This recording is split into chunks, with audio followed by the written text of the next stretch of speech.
إن الحمد لله نحمده ونستعينه ونستغفره ونعوذ بالله من شرور أنفسنا ومن سيئات أعمالنا من يهده الله فلا مضل له ومن يضلله فلا هادي له وأشهد أن لا إله إلا الله وحده لا شريك له وأشهد أن محمدًا عبده ورسوله صلى الله عليه وسلم أما بعد فإن خير الحديث كتاب الله وخير الهدي هدي محمد صلى الله عليه وسلم وشر الأمور محدثاتها وكل محدثة بدعة وكل بدعة ضلالة وكل ضلالة في النار فأعوذ بالله من الشيطان الرجيم إن الذين يكتمون ما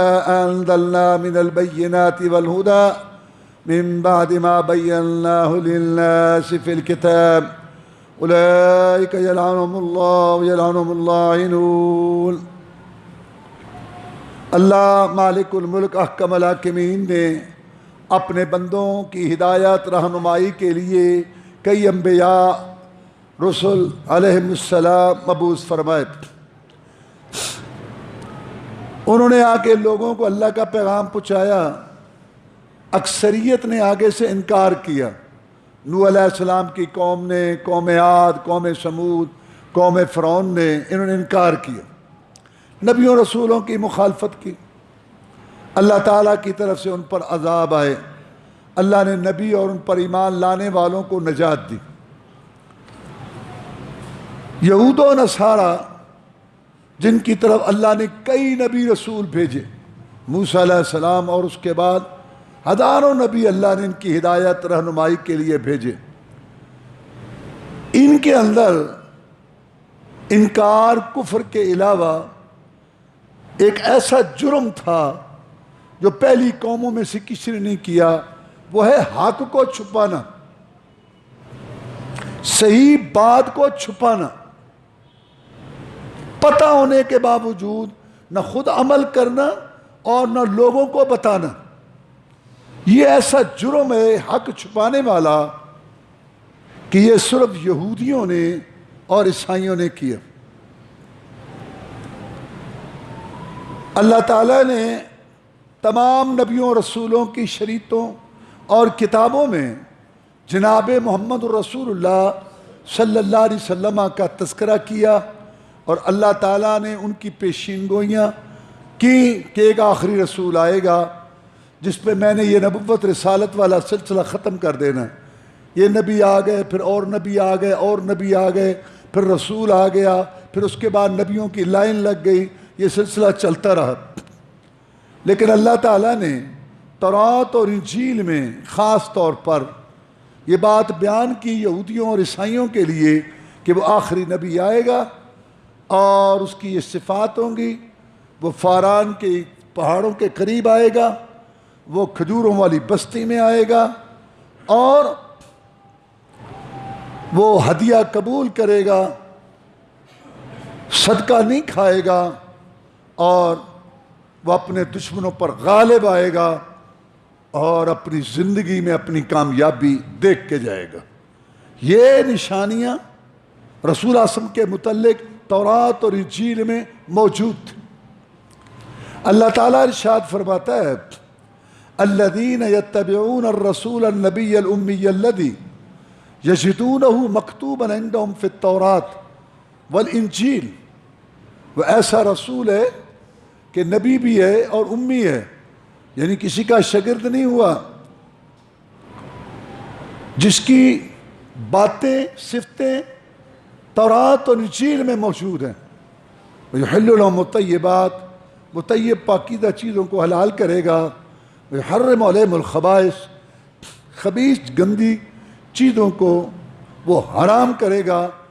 وَيَضَعُ عَنْهُمْ إِصْرَهُمْ، اور انہوں نے اپنے آپ پر خود بخود بوجھ ڈالے ہوئے تھے خواہ مخواہ کے لیے کہ جب عورت کو ماہانہ پیریڈ آئے اس سے علیحدہ رہنا ہے، اس کے ساتھ کھانا پینا نہیں ہے، اور اسی طریقہ سے جو ہے وہ نہانا نہیں ہے، اور اسی طریقے سے اپنے آپ پر اچھی چیزیں نعمتیں حرام کر دی، خواہ مخواہ اپنے آپ پر انہوں نے بوجھ ڈالے تھے۔ نبی آ کے ان بوجھوں کو ختم کرے گا جو خود انہوں نے اپنے اوپر بنائے ہوئے تھے۔ وَالْأَغْلَالَ الَّتِي كَانَتْ عَلَيْهِمْ، اور جو توق انہوں نے اپنے گلوں میں ڈالے ہوئے تھے باپ دادا کی تقلید کے، مذہبی پیشواؤں کی تقلید کے، رسم و رواج کے پیچھے لگنا، یا اپنے گلوں میں جو انہوں نے پھندے ڈالے ہوئے تھے اور اپنے آپ کو خواہ مخواہ کا پابند کیا ہوا تھا، نبی آ کے ان سب توقوں کو توڑے گا اور ان کو بالکل آزاد کرے گا کہ تم آزاد ماؤں کے پیٹوں سے آزاد پیدا ہوئے ہو، ایک اللہ کی عبادت کرو اور ایک رسول کی اطاعت تابع داری کرو۔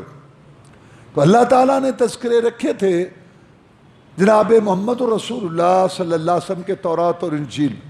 اسی وجہ سے یہودیوں کے جو بڑے بڑے قبیلے تھے وہ آ کے مدینہ طیبہ میں آباد ہوئے تھے، بنو قریظہ، بنو نذیر اور بنو قینقاع، کہ وہ آخری نبی آئے گا، وہ رسول آئے گا، اس پر ہم ایمان لائیں گے۔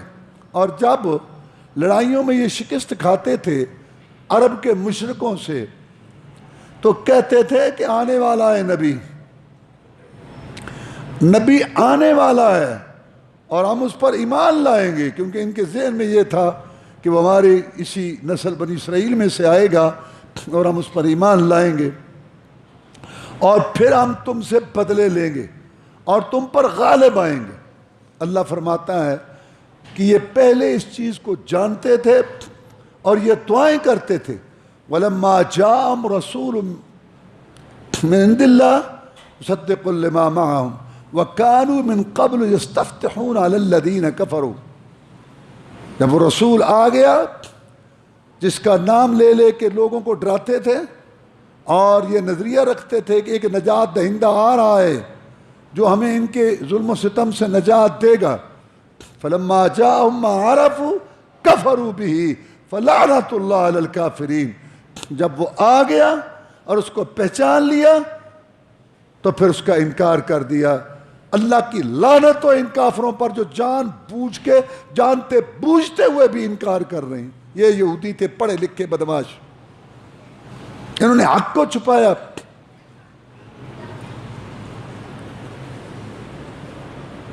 بس انکار کیا حسد اور بغض کی وجہ سے کہ ابراہیم علیہ السلام کے دو بیٹے تھے، اسماعیل علیہ السلام اور اسحاق علیہ السلام۔ اسحاق علیہ السلام نبی تھے، ان کے بیٹے یعقوب علیہ السلام نبی تھے، یعقوب علیہ السلام کے بیٹے یوسف علیہ السلام نبی تھے، اور آگے پھر ہزاروں نبی آئے، زکریا علیہ السلام، یحییٰ علیہ السلام، یونس علیہ السلام، موسیٰ علیہ السلام، عیسیٰ علیہ السلام، ہزاروں نبی اس لڑی میں آئے۔ یعقوب علیہ السلام کا لقب تھا اسرائیل، اور ان کی اولاد کو کہا جاتا ہے بنی اسرائیل۔ تو سارے نبی رسول اس لڑی میں آئے۔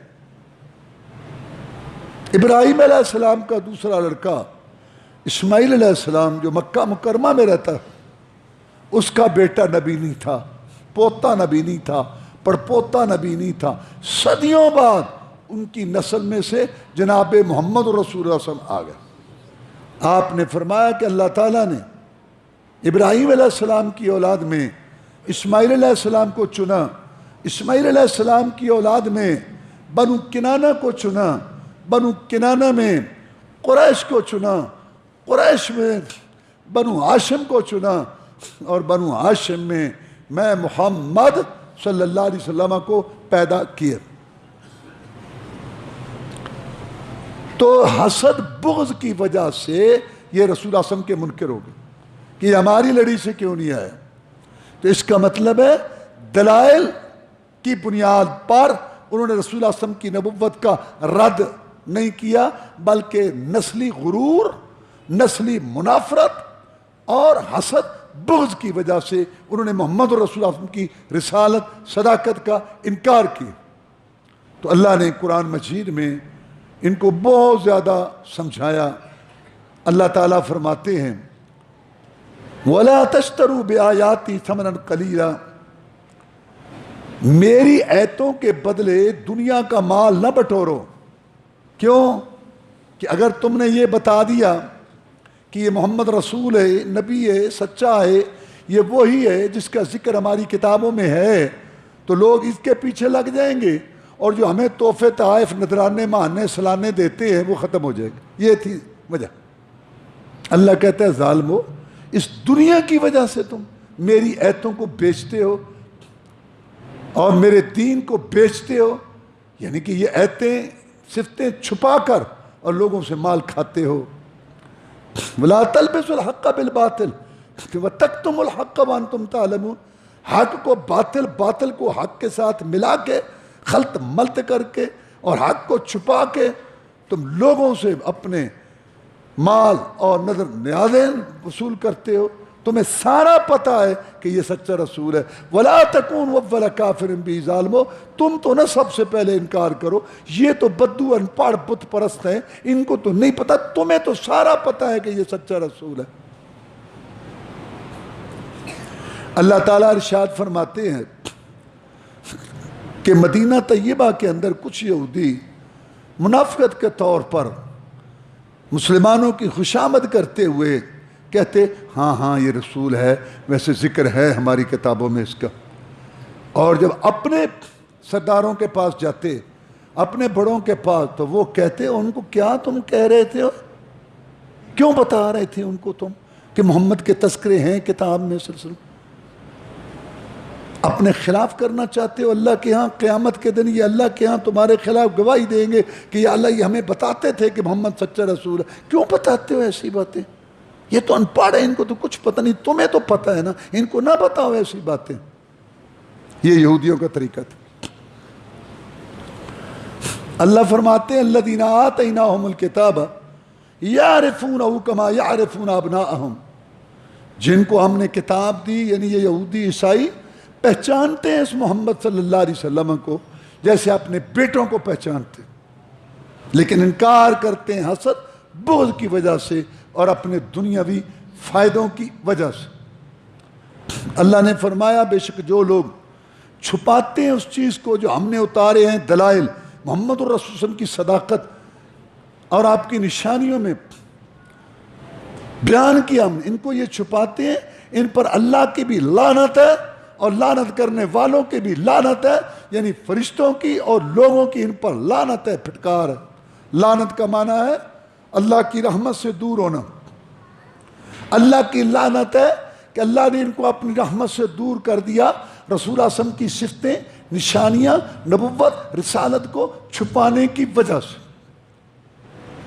اور فرشتے اور انسان لعنت کرتے ہیں کہ وہ اللہ سے دعا کرتے ہیں کہ یا اللہ ان کو اپنی رحمت سے دور کر دے۔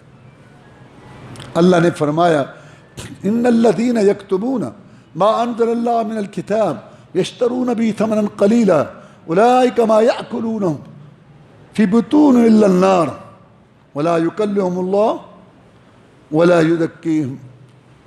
اللہ تبارک و تعالیٰ فرماتے ہیں کہ جو لوگ حق کو چھپاتے ہیں واضح ہونے کے بعد، ان کو سب پتہ چل گیا، دنیا کا مال بٹورنے کے لیے حق کو چھپاتے ہیں، یہ لوگ یہ جو مال کھا رہے ہیں یہ جہنم کی آگ ہے جو اپنے پیٹوں میں بھر رہے ہیں، نہ اللہ ان سے کلام کرے گا اور نہ ان کو گناہوں سے پاک کرے گا، اور ان کے لیے دردناک عذاب ہوگا۔ یہودیوں نے لوگوں کو اس اسلام سے دور رکھنے کے لیے ایک اور سازش کی۔ صبح کا وقت ہو نا دن کا، تو اسلام پر ایمان لاؤ، محمد سچا ہے، سچا رسول ہے، بالکل ٹھیک ہے، اور یہ قرآن اللہ کا کلام ہے، اسلام دین سچا ہے، ایمان لاؤ، سارا دن ان کے ساتھ رہو، شام کو لوٹ آؤ کفر کرو کہ نہیں یہ دین ٹھیک نہیں ہے، محمد رسول نہیں ہے صلی اللہ علیہ وسلم، جو ہم سمجھے تھے نا یہ وہ نہیں ہے، تو تاکہ کئی مسلمان جو ہیں وہ تمہارے ساتھ آ جائیں گے واپس دین چھوڑ کر، کیونکہ وہ سوچیں گے کہ یہ کتابوں والے، نبوتوں والے، نبیوں اور رسولوں کے وارث، نبیوں اور رسولوں کی اولاد، یہ اسلام میں داخل ہوئے تھے لیکن یہ واپس آ گئے، تو اسلام میں کوئی عیب برائی دیکھی ہوگی تبھی تو واپس آئے۔ یہ اس طریقے بھی لوگوں کو، یہ بھی ایک چھپانے کی قسم ہے۔ تو یہ ان کی عادت. اللہ نے فرمایا یا اہل الکتاب لم تلبسون الحق بالباطل وتکتمون الحق. اہل کتاب تم کیوں چھپاتے ہو حق کا حالانکہ تمہیں سارا پتہ ہے. تو اللہ تعالیٰ نے یہودیوں کی یہ روش بیان کی ہے کہ وہ حق کو چھپاتے ہیں. براء بن عازب کہتے ہیں رضی اللہ تعالیٰ عنہ کہ ایک دفعہ جناب محمد رسول اللہ صلی اللہ علیہ وسلم تشریف فرما تھے. شور ہوا باہر، بڑا شور. پتہ چلا کہ ایک یہودی مرد نے زنا کیا ہے اور یہودی اس کو پکڑے ہوئے ہیں، اس کا منہ کالا کیا ہوا ہے اور اس کو جوتیاں مار رہے ہیں اور لاٹھیوں سے اس کو پیٹ رہے ہیں. تو آپ نے دیکھا تو آپ نے ان میں سے ایک آدمی کو بلایا کہ ادھر آ میری بات سن. وہ آ گیا. اس نے کہا میں تجھے اس اللہ کا واسطہ دیتا ہوں، تجھے اس اللہ کی قسم دیتا ہوں جس نے موسیٰ علیہ السلام پر تورات کو اتارا. کیا تمہاری کتاب کے اندر زنا، جو شادی شدہ زنا کرے اس کی یہی حد ہے، اس کی یہی سزا ہے جو تم دے رہے ہو منہ کالا کر کے اور اس کو جوتیوں سے اور لاٹھیوں سے پیٹ رہے ہو؟ اس نے کہا اے محمد صلی اللہ علیہ وسلم، اگر آپ مجھے اللہ کی قسم نہ دیتے نا تو میں تمہیں سیدھی بات نہ بتاتا، سیدھی بات نہ بتاتا. بات اصل میں یہ ہوئی جب یہودیوں میں کچھ سردار لوگ زنا کرتے، بدکاری کرتے تو ان کو چھوڑ دیتے تھے، اور جب غریب کمزور قسم کے لوگ بدکاری کرتے تو ان پر حد جاری کر دی جاتی تھی. پھر ہمارے علماء نے سوچا کہ یہ تو کوئی طریقہ نہیں ہے کہ جو سردار ہیں، بڑے ہیں، ان کو چھوڑ دو اور غریبوں پہ حد لگاؤ. آؤ بیٹھو کو درمیانی راہ نکالیں جو دونوں کے لیے ہو. تو پھر ہم نے رجم ختم کر دی، سنسار ہم نے خود ہی ختم کر دی اور یہ سزا نکالی. اب یہ وہ سزا ہے کہ امیر ہو یا غریب ہو ہم اس کو یہی سزا دیتے ہیں کہ اس کا منہ کالا کر لیا اور اس کو کچھ جوتیوں اور لاٹھیوں سے پیٹ لیا. رسول اللہ صلی اللہ علیہ وسلم نے یہ بات سنی، فرمایا چھپا. اسی طرح کا ایک اور واقعہ ہے کہ آپ نے فرمایا کہ کیا تمہاری تورات میں رجم کی سزا نہیں ہے؟ انہوں نے کہا نہیں ہے. عبداللہ بن سلام پہلے سے مسلمان تھے یہودیوں میں سے رضی اللہ تعالیٰ عنہ. انہوں نے کہا جناب یہ جھوٹ بولتے ہیں، ان کو کہو تورات لاؤ.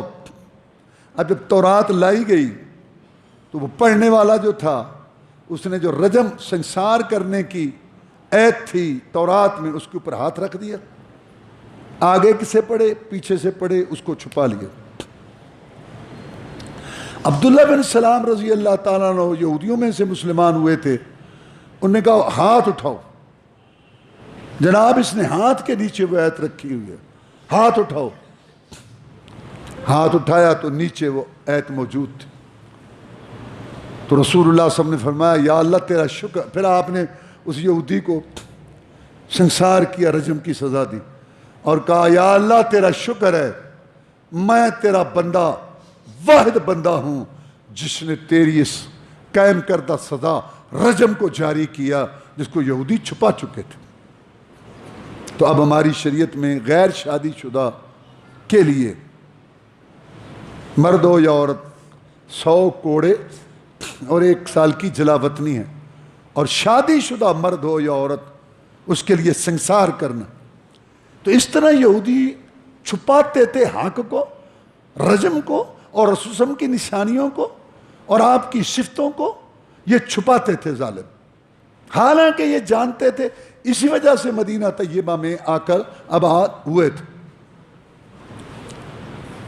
ایک یہودی لڑکا رسول اللہ صلی اللہ علیہ وسلم کی مجلس میں آیا کرتا تھا، بیمار ہو گیا. آپ گئے وہاں تو اس کا باپ اپنے بیٹے کے سرانے تورات پڑھ رہا تھا.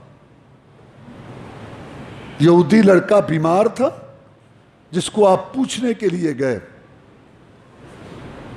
وہ رسول صلی اللہ علیہ وسلم جس کے دروازے پہ چل کے فرشتوں کا سردار جبرائیل علیہ السلام آتا تھا، وہ عیادت بیمار پرسی کرنے کے لیے گئے ایک یہودی لڑکے کی، اور ہمارے پاس اپنے بھائی بیمار کو پوچھنے کا وقت نہیں۔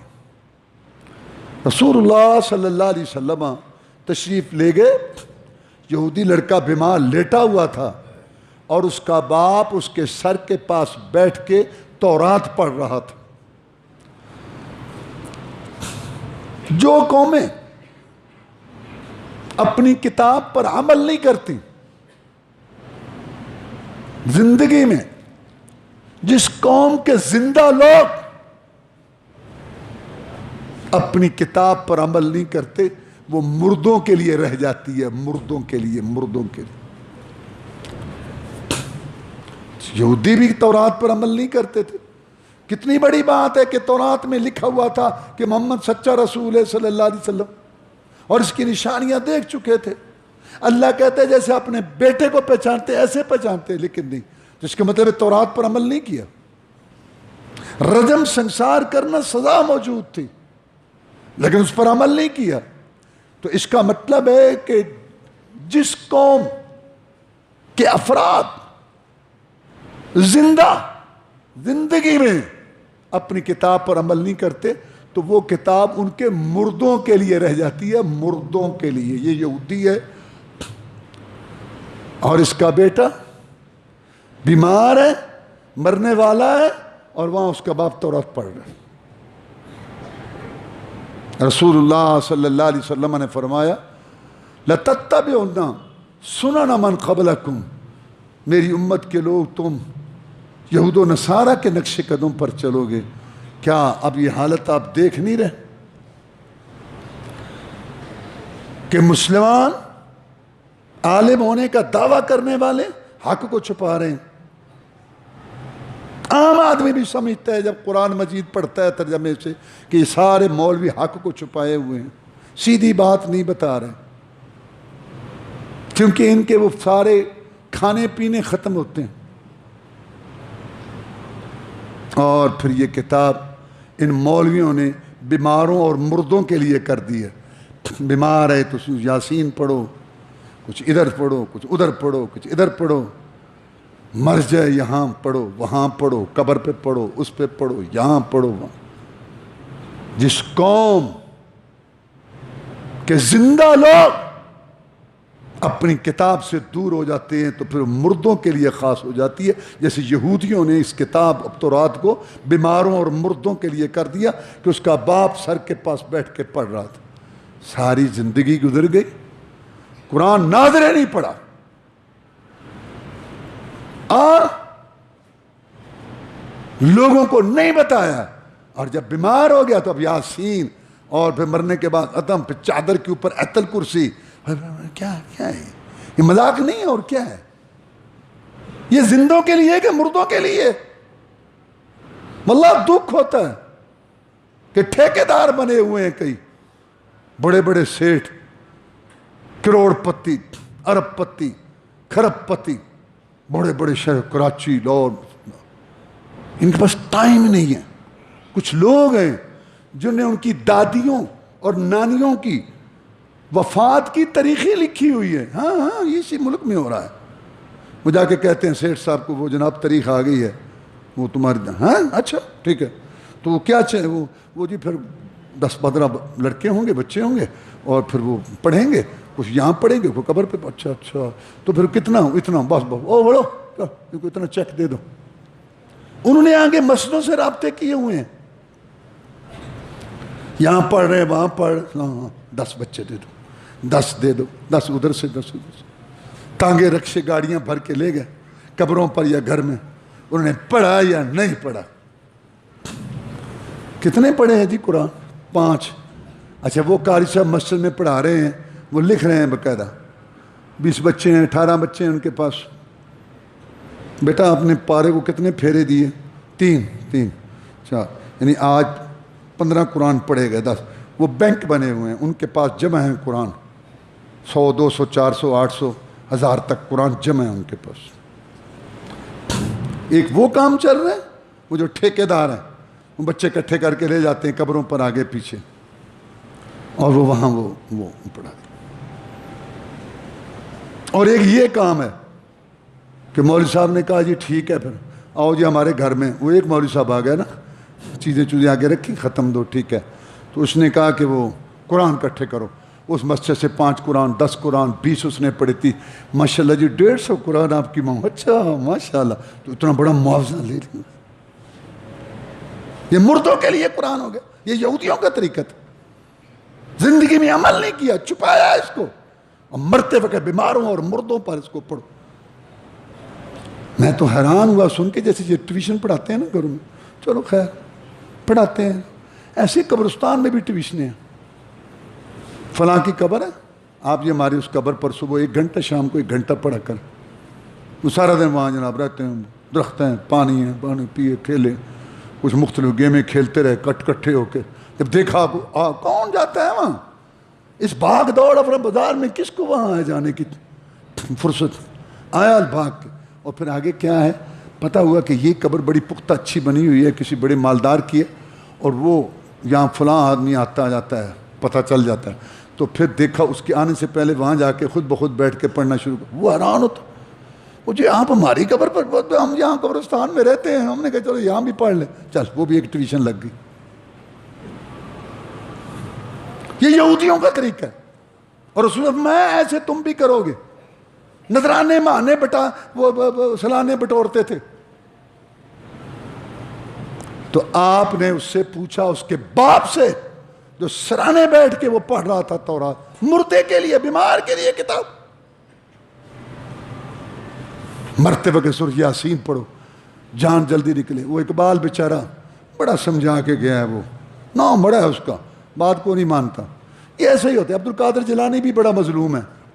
کل میں حیران ہو گیا میں، یہ سوشل میڈیا پہ مجھے دکھایا گیا، وہ جو سبز پگڑی والوں کا بڑا ہے نا الیاس قادری، کسی کی اچھی بات بتانی چاہیے، مجھے اس کا دکھایا، وہ جو ان کا چینل ہے اس پہ نہیں آیا، وہ کہیں بن رہا تھا ویڈیو، اس نے کہا وہ عبد القادر جیلانی کی کتاب لے کے بیٹھا تھا، عبد القادر جیلانی رحمۃ اللہ نے لکھا ہے بتیوں کی نشانی، یہ الیاس قادری پڑھ رہا ہے،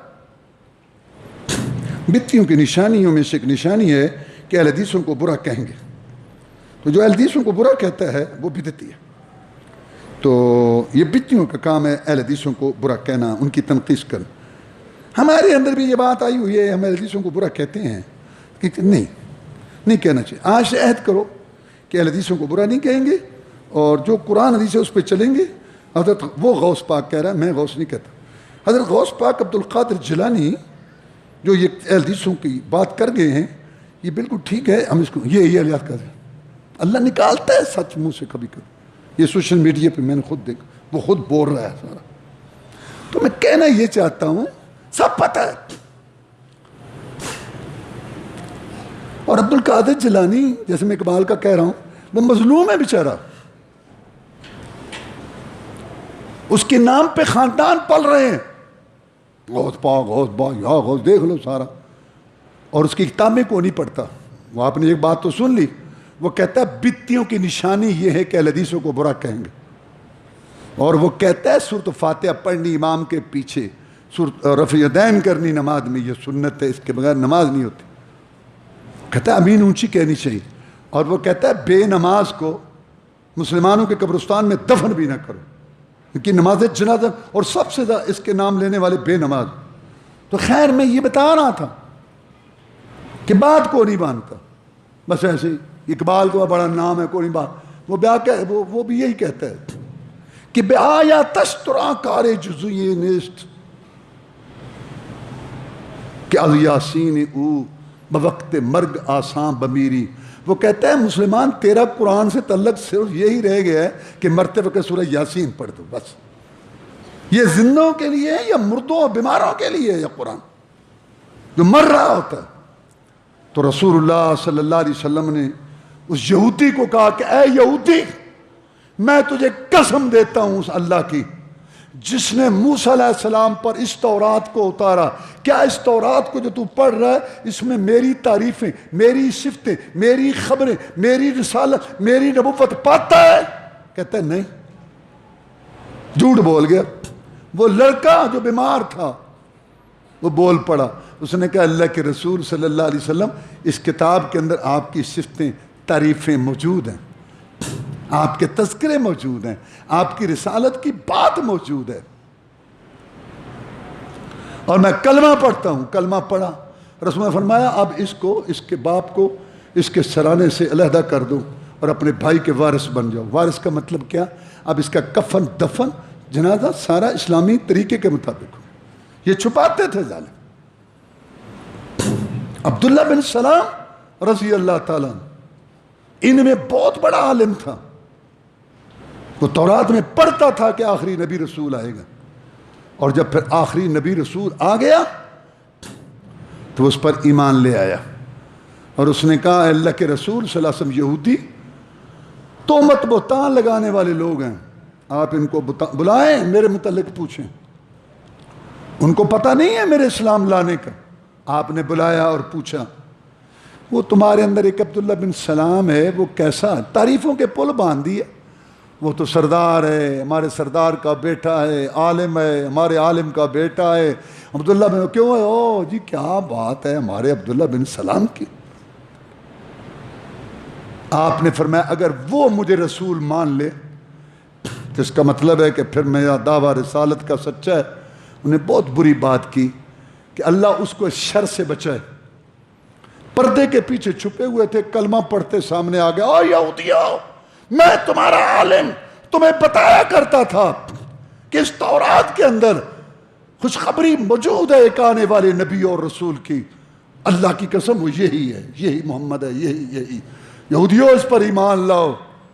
دیکھ کے لگے یہ بھی برا, اس کا باپ بھی برا, یہ بھی کیوں ہے ہی ایسا. بدل گئے. یہ یہودیت ہے, حق کو چھپانا, حق بیان نہ کرنا.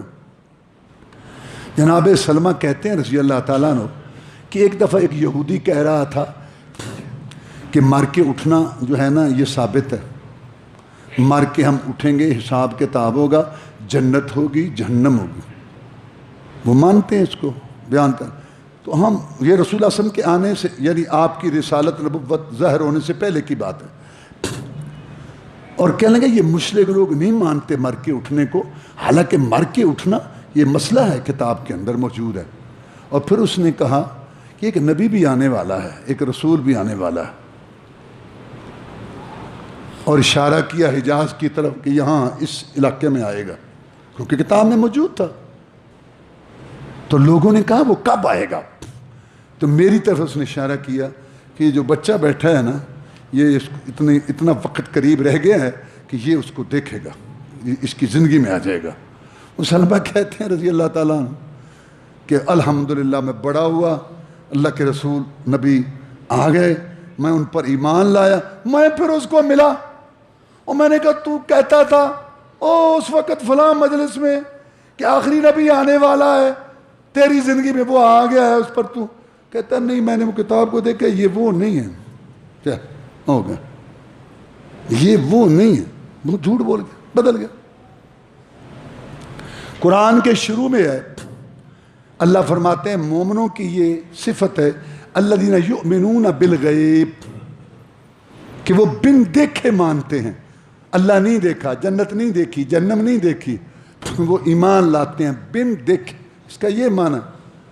لیکن قبر پرست مولوی, ہندوستان پاکستان کا مولوی, اس کا معنی کرتا ہے وہ ایمان لاتے ہیں غیب پر, یعنی وہ ایمان لاتے ہیں کہ اللہ کے رسول اور نبی رسول غیب جانتے ہیں. لو یہ معنی. وَمِمَّا رَزَقْنَاهُمْ يُنْفِقُونَ, اللہ کہتے ہیں وہ مومن خرچ کرتے ہیں اس سے جو ہم نے ان کو دیا. اب مولوی صاحب نے ترجمہ لکھا, حاشیے پہ لکھا خرچ کرنا چاہیے, قرآن کہہ رہا ہے, پھر حدیثیں لکھی, ایتیں لکھی خرچ کرنے کی فضیلت, وہ ٹھیک. آگے لکھ دیا کھل کے خرچ کرنا چاہیے, تیجا ہو, ساتہ ہو, 40واں ہو, اور 11ویں سے سارا کر گیا. اب مولوی وہ آدمی مجھے خود اس نے بتایا کہ تو منکر ہے, قرآن میں لکھے ہیں 11ویں, قرآن میں تیجا ساتہ قرآن میں لکھا ہے. کسی کو کیا پتا کہ حاشیے کے اوپر اپنی ڈنڈی ماری ہوئی ہے, میں لڑائی جھگڑا ڈال دیا. رسول نے فرمایا میری امت بھی یہود و نصارہ کے نقش قدم پر چلے گی. کاڑا کے نزدیک گاؤں میں ایک مولوی صاحب آئے، پورا گھنٹہ تقریر کی اس بات پر کہ رسول صلی اللہ علیہ وسلم دیتے ہیں اور رسول اللہ صلی اللہ علیہ وسلم مشکل کشا ہیں، حاجت روا ہیں۔ کیا ایت یہ پڑھی؟ ایت ہے دوسرے پارے کی، وَإِذَا سَأَلَكَ عِبَادِي عَنِّي فَإِنِّي قَرِيبٌ اُجِیبُ دَعْوَتَ الدَّاعِ إِذَا دَعَانِ۔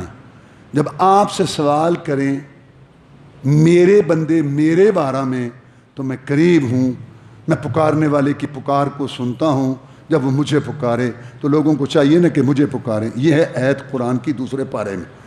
مولوی صاحب تقریر کی، وَإِذَا سَأَلَكَ جب آپ سے سوال کریں، آگے نہیں پڑھا، جب آپ سے سوال کریں، قرآن کہہ رہا ہے جب آپ سے مانگا اس سے جاتا ہے، جس کے پاس کچھ ہو نہ اس سے نہیں مانگا جاتا۔ جب آپ سے سوال کرے، نبی آپ سے مانگے، نبی دیتا ہے۔ لوگ سوال کرتے ہیں، سوال کرنا چاہیے، مانگنا چاہیے۔ اور آگے وہ حدیثیں سنا دی کہ فلاں آدمی آیا رسول اللہ صلی اللہ علیہ وسلم سے چادر مانگی، اس نے فلاں، تو آپ نے انکار نہیں کیا۔ نبی کبھی انکار نہیں کرتا، آؤ مانگو، جھولیاں بھر بھر لے آؤ۔ یہ ایت اتنی زبردست ایت ہے توحید کے بارے میں کہ اللہ نے جہاں بھی قرآن میں فرمایا نا آپ سے سوال کرتے ہیں، آگے کل کہا، یسألونک عن الیتامی، آپ سے پوچھتے ہیں یتیموں کے متعلق مسئلہ، کل کہہ دیں، ان کی اصلاح کی پالیسی جاری رکھو۔ یسألونک ماذا ینفقون، آپ سے سوال کرتے ہیں کیا خرچ کریں، کل کہہ دے جو زائد ہو۔ یسألونک عن ذی القرنین، آپ سے پوچھتے ہیں ذوالقرنین، قل، جہاں بھی قرآن میں ہے نا کہ آپ سے سوال کرتے ہیں، آگے ہے قل کہہ دے۔ یہ واحد مقام ہے قرآن کا جس میں اللہ نے کہا جب آپ سے سوال کریں میرے بارے میں، آگے کل نہیں کہا میں قریب ہوں۔ جب بات عابد معبود کی، ساجد مسجود کی، اللہ اور بندے کی آئی، سورنے پکارنے کی آئی، سوال کی آئی، گریہ زاری کی آئی، اللہ نے کل اڑا دیا۔ جب آپ سے سوال کریں میرے بندے میرے بارے میں، اتنی زبردست ہے توحید کی، اور مولوی صاحب ڈنڈی مار گئے۔ جب آپ سے سوال کریں، سوال اس سے ہوتا ہے جس کے پاس ہو، اور گھنٹہ تقریر کر گیا، لوگوں کو پکا کر گیا کہ نبی سے مانگا کرو۔ یہودی اور کیا کرتے تھے؟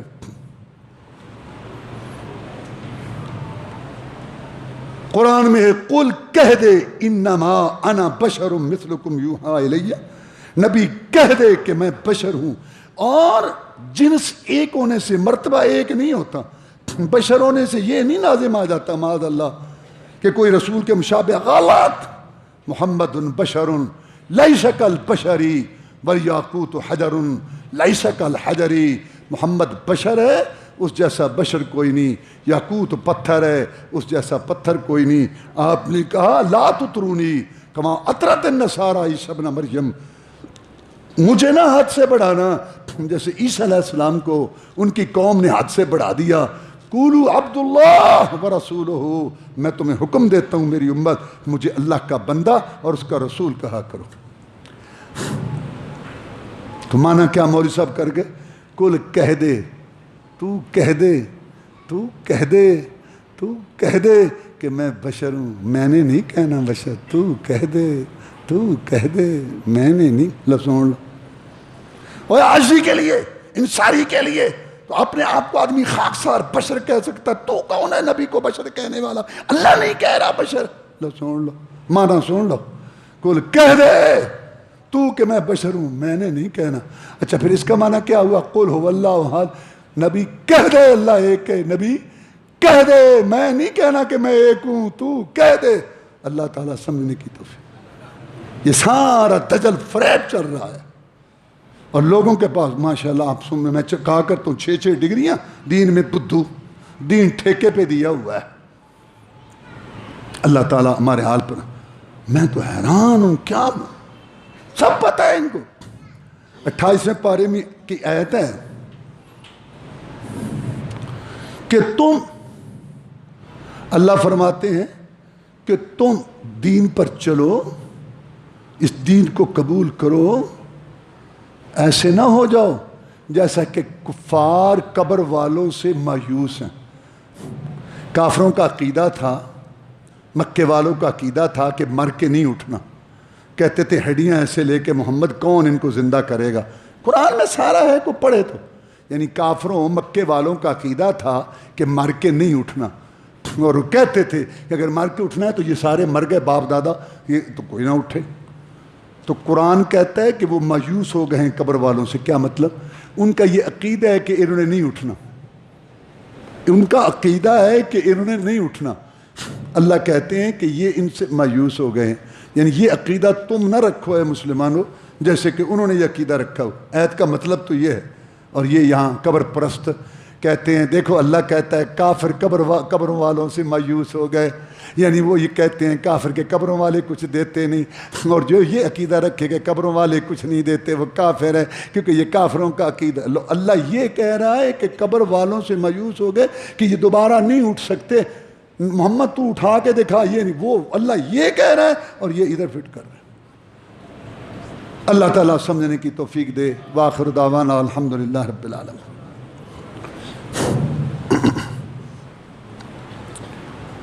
ان الحمد لله نحمده ونستعينه ونستغفره ونعوذ بالله من شرور انفسنا ومن سيئات اعمالنا من يهده الله فلا مضل له ومن يضلل فلا هادي له واشهد ان لا اله الا الله وحده لا شريك له واشهد ان محمدا عبده ورسوله صلى الله عليه وسلم.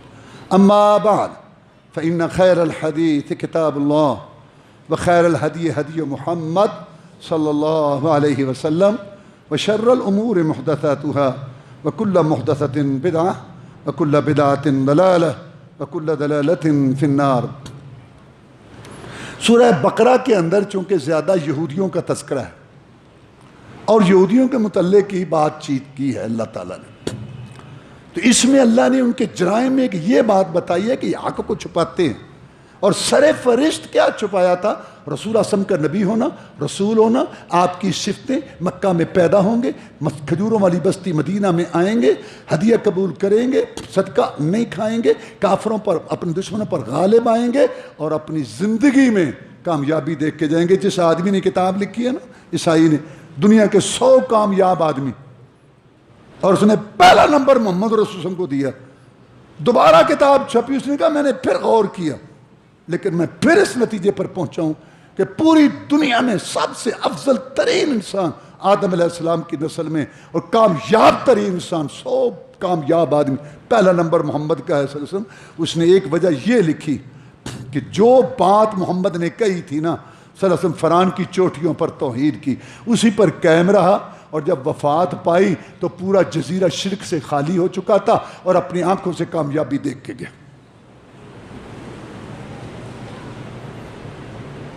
یہ وہ بات، یہ صفات یہ یہودی چھپاتے تھے ساری. ایک بہت بڑا یہودی تھا، حیج بن اخطب، بنو نذیر قبیلے کا سردار تھا. انہوں نے آپ لوگ کو شہید کرنے کی کوشش کی، آپ نے ان کو جلا وطن کیا. اس ظالم نے وہ جنگ بھڑکائی. یہ خندق کی جنگ جو ہے نا، مکہ والوں کو، واد القریٰ، خیبر کے یہودیوں کو، وہ مشرق کب کو لایا مکہ پر. یہ خندق کی جنگ جو بہت بڑی ایک پریشان کرنے والی جنگ تھی، محاصرہ ہو گیا تھا مسلمانوں کا 1 مہینے تک. یہ اس نے بڑھ کر اتنا خبیث تھا. ان کی بیٹی صفیہ جب خیبر فتح ہوا تو مسلمانوں کے پاس وہ آ گئی، تو وہ رسول صلی اللہ علیہ وسلم کی بیوی بنی. ہماری ماں ہے صفیہ رضی اللہ تعالی عنہ، اس کی بیٹی ہے. وہ بیان کرتی ہے کہ میرے ابو مجھ سے بڑا پیار کرتے تھے، میرے چچا بھی مجھ سے بڑا پیار کرتے تھے. خبریں آنی شروع ہوئیں کہ ایک آدمی ہے مکہ میں کہتا ہے میں نبی ہوں، رسول. پھر یہ خبریں آئیں کہ وہ مدینے میں آ رہا ہے. پھر یہ کہ آ گیا ہے. جب آپ آ گئے وہ کہتی ہے کہ مجھے تو نہیں پتا تھا کسی بات کا. جب وہ آ گئے تو میرا چچا بھی گھر میں آیا اور میرا ابو بھی، کیونکہ سب سے زیادہ یہ تو پڑھے لکھے، ان کو تو سارا پتہ تھا کہ اب مام وہاں پہنچ چکا ہے، اب مسئلہ وہاں پہنچ چکا ہے، یہ وہی ہے. سب ان کو یہ بڑے پریشان تھے، اب بہت پریشان تھے جب آپ آ گئے، کیونکہ وہ تو سارا جانتے تھے کہ یہ وہی ہے. تو انہوں نے فیصلہ یہی کیا کہ ہم نے اس کو نہیں ماننا، کیونکہ یہ ہماری نسل سے کیوں نہیں ہے. تو جنابہ صفیہ کہتی ہیں رضی اللہ تعالیٰ عنہ کہ میں گھر میں تھی اس دن جس دن رسول اللہ صلی اللہ علیہ وسلم مدینہ میں آئے. میرے ابو آئے گھر کے اندر، میں بھاگ کے گئی ملنے جیسے میری پہلے عادت تھی. میری طرف توجہ ہی نہیں کی، اتنا پریشان تھا میرا باپ. میں بڑا حیران ہوا کہ کیا ہوں، اور آگے بیٹھ گیا منہ لٹکا کے گم سم بیٹھ کے. میں بڑی حیران ہوں کہ ان کو کیا ہے. پھر میرا چچا آیا، میں بھاگ کے گئی اس کو ملنے جیسے پہلے میرے سے، اس نے بھی میری طرف توجہ نہ دی، وہ بھی آ کے بیٹھ گیا گم سم منہ لٹکا کے سر جھکا کے. میں نے کہا ان کو کیا ہے آج، اتنا صدمہ افسوس تو میں نے کبھی نہیں دیکھا ان کو. کچھ دیر کے بعد میرا چچا بولا، میرا باپ زیادہ پڑا ہوا تھا، میرا چچا بولا یہ وہی ہے، مطلب جس کی نشانی ہماری کتاب میں ہے، یہ وہی ہے. میرے باپ نے پریشان ہو کے کہا ہاں وہی ہے. تجھے بھائی یقین ہے کہ یہ وہی ہے؟ کہتے ہیں ہاں وہی ہے. اگلا سوال میرے چچے نے یہ کیا، پھر کیا خیال ہے، میں اس کو مان لیں، اس کے دست و بازو بن جائیں، یا مخالفت کیا کرنا ہے؟ کہتا ہے مخالفت، عداوت، اسرائیلی ہوں، نہیں مانوں گا اس کو. یہ میں نے یہاں سنا ہے ہمارے بچے برخوردار بات کرتے ہیں بازار میں بیٹھک میں وہیں کہیں جب قرآن کہتے ہیں سناتے ہیں، جب قبر پرست شرک کرنے والے کے پاس بتی کے بعد جواب نہیں ہوتا، کہتا بھائی ٹھیک ہے تو ایتا رکھ کوڑ حدیثاں کوڑ اسی جنم میں جانا سانو جا لیندے تو چپ کر لے. یہودیت یہ اور کی ہے. اقبال بیچارہ یہی کہہ کے گیا، خود بدلتے نہیں قرآن کو بدل دیتے ہیں، وہ کس قدر توفیق فقیہ نے. تو اللہ تعالیٰ معاف فرمائے جن باتوں پر اللہ ہم پر ناراض ہے اور ہمارے اوپر 2 عذاب مسلط کیے ہوئے ہیں. قرآن کہتے ہیں جب اللہ کسی قوم پر ناراض ہوتا ہے تو 2 عذاب مسلط کرتا ہے، ایک مہنگائی کا، ایک بدامنی کا. ہم پر دونوں عذاب مسلط ہیں، مہنگائی اور اندرونی بیرونی دشمنوں کا تسلط، ڈر، خوف. اس کی وجہ بڑے گناہ جرائم ہیں، ان میں ایک یہ بھی ہے کہ حکمران بھی حق کو چھپا رہے ہیں، عوام بھی حق کو چھپا. اور تو چھوڑو جو مذہبی طبقہ ہے جن کے پاس علم ہے وہ حق کو چھپا رہے ہیں اور حق نہیں بتاتے. اور اور کبھی جو ہے اپنی، میرے پاس ایسے 20 واقعات ہیں کہ جس میں انہوں نے علیحدگی میں بیٹھے ان کو کہا کہ ہاں یار بات ٹھیک ہے، تو پھر وہ یار بس زیادہ لوگ ادھر ہیں نا. سب پتہ ہے، سب سمجھتے ہیں. اللہ تعالیٰ سب کو حق سمجھ کے اس پر عمل کرنے کی توفیق دے. کم از کم آدمی خود نہ چل سکے، چھپائے تو نہ حق کو. تو یہ حق کو چھپانا، خلط ملط کرنا، شور ڈال کے وہاں ایسے لوگوں کو حق سے دور کرنا، یہ ساری چیزیں ہوتی ہیں. کہ کوئی جواب نہیں آتا تو اکثریت ہے، ہو چھوڑو چھوڑو چھوڑو چھوڑو چھوڑو، گستاخ گستاخ گستاخ، اب بھی گستاخ کہہ کے ہو گئے. غور فکر کرنے کی ضرورت نہیں، کیونکہ ان کا ذہن ہے. اور باتیں کیا مشہور کر رکھی ہیں، جس بات کا پتہ نہ ہو نا وہ نہیں پوچھتے. سن لو.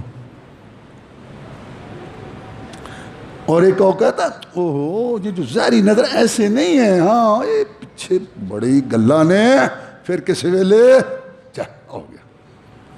ایک اور بولیا کہندا دل دریا سمندروں ڈونگے تو کون دلاں دیاں جانے، یہ نہ بھیت پایا. اچھا ہاں یہ نہیں. ایک اور آیا کہتے قرآن نہیں سمجھ آ سکتا، 70 علم چاہیے، 70 لو ایسے بس چھوڑی جانی جا تاکہ لوگ اس کے قریب نہ آئیں، اس سے کوئی حاصل نہ کر لیں. اور جو یہ بیان کرنے والے ہیں ان کو اتنا گرا دو لوگوں کی گستاخ، بے ادب، لا مدب، فلاں فلاں کہ نہ نیڑے نہ کو لگے. اور وہ قرآن پڑھنا چاہے، ہاں تو بڑا سمجھیں گا، رب ایڈا وڈا بڑا تو دے مانے سمجھ سکنے تجھے سمجھ نہیں تھے، رب نے اتاری کیوں ہے. سارے نوجوان نہیں آئے تھے رسول صلی اللہ علیہ وسلم کے پاس، 60 سالہ 70 سالہ بوڑھے بھی آئے تھے، وہ سمجھ گئے اور ہمیں نہیں سمجھ آ سکتی. صرف دور رکھنے کے لیے اور علماء سے نفرت دلانے کے لیے جھوٹ پھیلا رکھے ہیں. جے کر دین علم وچ ہوندا تے کیوں سر نیزے تے چڑھتے. جناب حسین رضی کا واقعہ ہے اور یہ ایتھے لاتا. جے کر دین علم وچ ہوندا تے سر نیزے تے کیوں چڑھ دے. 18,000 جو عالم اگے حسین دے مردے تو گنتی کیتی سی. علماء سے نفرت دلانی ہے, قرآن کے ترجمے سے نفرت دلانی ہے, قرآن حدیث کے نزدیک نہیں آنا. کیوں؟ چشم عالم کو رہنے دے, میری پیری بے درا دو رہنے دے. جنہیں انے ہون گے انہاں کم چلے گا, جنہیں مت ماری ہوئے گی انہاں کم. جے انہاں دی اکھاں کھلیاں تے گئے, اس مسیتے نہیں جانا, اندے کول نہیں جانا, اوتے نہیں جانا. یہ تے شکر ہے یہ خرابیاں بھی بڑیاں آئی ہیں میڈیا دے, اخبارات میڈیا دے ذریعے ہوں لوگاں دیاں اکھاں کھل رہی ہیں. وہ ہزارہ داری جڑی وہ ہوں ختم ہو رہی, ٹوٹ رہی ہے. ایک مولوی صاحب ہر مہینے اپنے مقتدیوں کی عقل ٹیسٹ کرتے تھے کہ ان کو ہوش تو نہیں آ گئی. ایک دفعہ عقل ٹیسٹ کرتے کہتے او گل سنو جی, اگر عید اور 10 محرم کٹھے آ جائیں جی تم خوشی کرو گے یا سوگ؟ سب نے کہا جناب ہم سوگ کریں گے, سوگ کریں گے. کسی نے نہ سوچا کہ 10 محرم اور عید کٹھی کیسے ہوگی. مولوی صاحب مطمئن ٹھیک ہے, کم چل رہا ہے, اللہ سمجھنے کی. تو یہ یہودیت ہے ساری. اللہم اعز الاسلام والمسلمین, اللہم انصر الاسلام والمسلمین, اللہم انصر الجہاد والمجاہدین, اللہم نجی اخواننا من السجون, اللہم اشف مرضانا مرضى المسلمین, اللہم اغفر لها وارحمها وعافها واعف عنها واکرم نزلها ووسع مدخلها, اللہم استر عوراتنا وامن رواتنا. سبحان ربک رب العزة عما یصفون وسلام علی المرسلین.